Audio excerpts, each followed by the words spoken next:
Hey, what's up, Brotherhood channel? I literally have just about 15 minutes before I need to leave, so I gotta make this video a little bit quick. Sorry about that. It's been a busy day. I'm moving into my dorm and stuff, and getting stuff moved into my dorm. So, yeah, anyways, this week's topic is masculinity, and there's a lot of different ways we can talk about this topic. So, due to time, I'm just gonna kind of try to keep it short and brief.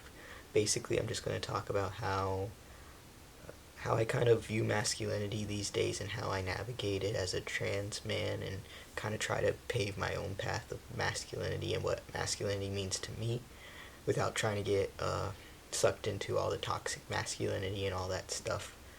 So, I've talked a little bit about masculinity in the past, whether it's on this channel or some of my other channels, and I've always said that one of the kind of, if there is a good side to being transgender, being a transgender man specifically, I would say definitely a good thing about it.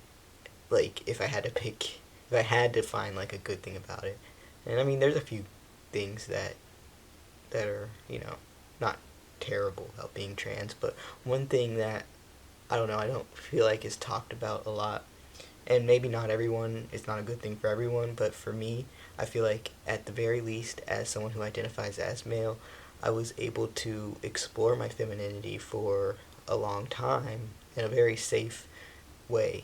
So, like, if you're, born and assigned male at birth, you are kind of a lot of people assigned male at birth are automatically just thrown into a world of toxic masculinity where it can be very dangerous for them to explore their femininity in any way, or they could be made fun of or looked down on or treated differently if they do, called names, all that stuff. But for me, being someone who everyone thought was female for so long, thought was a girl, I was able to explore it in a very safe way. No one ever made me feel bad for any kind of femininity I explored, that's for sure. I definitely wasn't a very feminine person ever, uh, but I think I was more masculine, and actually, I think I was more masculine before I transitioned than I am now because I felt like I needed to compensate. So femininity was forced on me a lot, and in a lot of negative ways that harmed me. I feel like harmed my mental health and stuff like that. But also, there were ways I was able to explore my femininity without fear of being called names or being treated differently. People actually kind of were glad when I explored my femininity. So I did try painting my nails, and I never really tried makeup except for a few times when I got a little bit older actually, and was more uh, out. I know that's like weird. After I transitioned, I tried makeup a few times. Not really to like try to look good, but just for fun. I was more willing to try it, and that's what I mean. I feel like I was more feminine. I'd be more masculine before I even transitioned. When after I transitioned, I didn't feel like I needed to make up for it as much, and overcompensate the masculinity, like overcompensate with masculinity because of the femininity being forced on me. So I did try a few things, but anyways, back to when I was like younger before I came out and stuff. Yeah, I was able to try things like painting my nails and stuff, and without it being weird, and just kind of explore my femininity in a really safe way. Although I didn't get to explore my masculinity in as uh, much of a judge-free environment, which really sucked.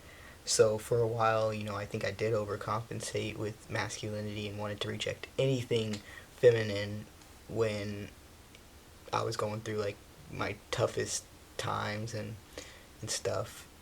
When I was like teenager, after puberty started, I really wanted to reject feminine things. And but like I said, I think after everything, I am thankful for the time I got to explore my femininity in a safe way. I just wish it wasn't forced on me as much as it was. So, anyways, fast forward to now. I've transitioned. I'm a lot more comfortable with myself, my body, the way people perceive me and stuff like that. So these days, yeah, I think I'm still not what I think people would call feminine, but I'm definitely more willing to try things that would be seen more feminine as more feminine than I was when I was first going through puberty and didn't quite know I was trans and didn't quite understand my identity or was trying to really figure myself out. So yeah, like I said, I've played around with makeup at this point. Mostly like I'd have a friend do my makeup for like a funny picture or a video. I did like what you I guess you call like emo makeup, like with the black and stuff, one time just for fun, and I was just more willing to do that. Whereas when I was like going through puberty and stuff, I didn't even want to touch makeup. I also had moments where I didn't a point period in time where I didn't want to do my nails at all, and I still don't have a desire to, but I'm more willing to. Like I would just for fun maybe, but I don't really want to, but I'm more open to it now. Sorry, my camera's full again, and I don't have time for this, but it was about to cut off. I had to delete some old videos. But anyways, I think the biggest thing now that I just want to say, just to kind of wrap this video up for time's sake, sorry I was kind of all over the place with this video, but I want to say that these days, when things are like, I don't know, I have a weird relationship with masculinity and femininity. I feel like just because there's people in my lives, in my lives, there's people in my life who will be like, they'll say something, like they'll see something, either clothing or just something, and they'll be like, oh, you probably don't want that because it looks kind of girly, and I'm like, if it's comfortable for clothing or it's cool for something else, like if I like it, I like it, despite whether I guess it'd be labeled girly or guyish on the outside, because inherently, like objects, clothing, all that stuff, yeah, people are gonna perceive them one way or the other sometimes as looking girly or not looking, looking like boyish or not, but that thing in itself is not inherently girly or boyish. Like it is just an object, or it is just an article of clothing, and at this point, because femininity, masculinity, all that stuff was always such a big deal for me, whether it was being forced on me or I wasn't really allowed to explore it the way I wanted to.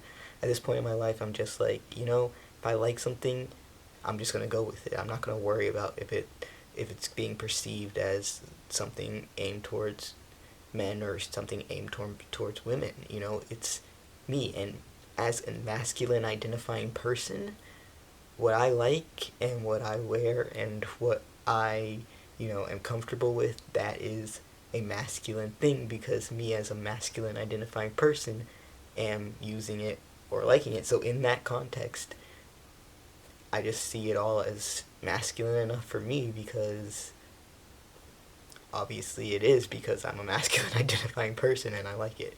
And I don't deal with a lot of at this point in my life, I don't deal with a lot of I guess negative reactions to the stuff I like. I definitely don't like pick a ton of girly stuff or anything like that. And I honestly, I do have like a pair of shorts that I think is more like girly than boyish, and sometimes I don't wear them because I don't want people to think I'm wearing girl shorts, and it's just kind of like sucky that we live in like a world like that, because at the end of the day, like I said, they are comfortable shorts, and it's mostly the color of them. It's not even like the style of them. It's weird, but at the end of the day, yeah, I've found more comfort in just going with the things I like instead of worrying whether it's masculine or feminine. I mean, I still lean towards masculine stuff just because that's my style and that's what I like. And as a masculine identifying person and a masculine passing person, it definitely helps with like not um, getting judgment for that stuff. I think it is definitely harder when you're um, a masculine identifying person who's more into feminine stuff, which sucks because again, like if that's what you like, then there should be nothing wrong with that. That's what's comfortable for you.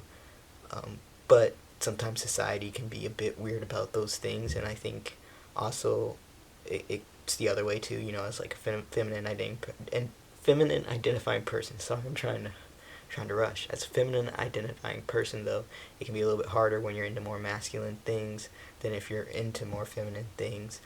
But at the end of the day, I think it's just more important to find comfort within yourself and what you like, and try not to put so much labels on everything. Like, if you like it, then that should be good enough. And it is a process of navigating society and toxic masculinity and all that stuff. So it's not like an overnight thing. It didn't happen overnight for me to kind of find my place with that and my comfort with that. But I will say I am a lot more comfortable with it than I've ever been. So that's nice. And yeah, I think just, you know, I think exploring those sides, I think exploring both those sides, masculine and feminine sides of your identity, is equally important for everyone, no matter if you're male, female, trans, cis, gay, straight. Like, I just think it's important for everyone, and it's a big part of finding yourself. And I wish we were more open in society with people just being able to try that stuff and explore that stuff, no matter how they identify in any kind of way. So yeah, again, sorry this video was a little bit jumpy all over the place, but I gotta go. So thank you all for watching this video. I will talk to you all soon. As always, stay strong, stay safe, stay you. I love you all. Peace.